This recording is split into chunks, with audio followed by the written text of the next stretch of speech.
ഉയർപ്പ്. 4-ാം ചൊവ്വ.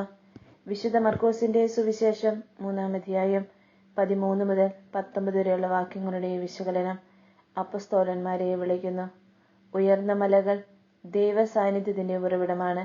തന്റെ ജനത്തെ നയിക്കുവാൻ മോശയെ ഹോറബ് മലമുകളിൽ വെച്ച് വിളിച്ചതുപോലെ പുതിയ ജനത്തെ നയിക്കുവാനുള്ള 12 പേരെ തിരഞ്ഞെടുക്കുന്നതും ഗലീലി മലമുകളിൽ വെച്ചാണ്.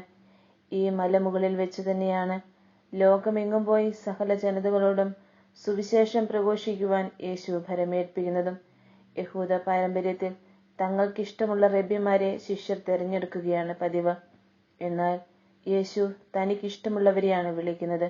വിദ്യാഭ്യാസ യോഗ്യതയോ സാംസ്കാരിക ഔന്നത്യമോ ഒന്നുമല്ല അവന്റെ ശിഷ്യരെ തിരഞ്ഞെടുക്കുമ്പോൾ അവൻ കണ്ട യോഗ്യത. തന്നോടുകൂടെ സദാസമയവും ആയിരിക്കുവാൻ മനസ്സുള്ളവരായിരിക്കണം. മഗ്ദല മറിയത്തെ പോലെ ഏതാണ് നല്ല ഭാഗം എന്ന തിരിച്ചറിവുള്ളവരായിരിക്കണം അവർ. സഹനത്തിലും മരണവേളയിലും ഉത്ഥാനത്തിലുമൊക്കെ പങ്കുചേരാൻ മാത്രം അവൾ യേശുവിന്റെ കൂടെ ഉണ്ടായിരുന്നു.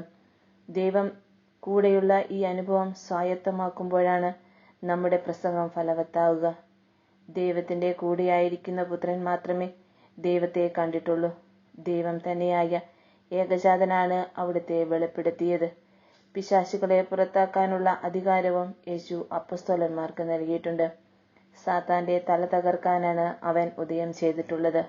ആ ദൗത്യം യേശു അവരെ ഭരമേൽപ്പിക്കുന്നു.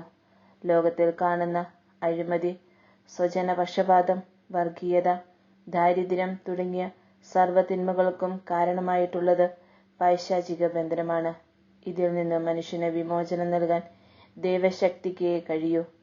എന്നെ ശക്തനാക്കുന്നവനിലൂടെ എനിക്കെല്ലാം ചെയ്യാൻ കഴിയും.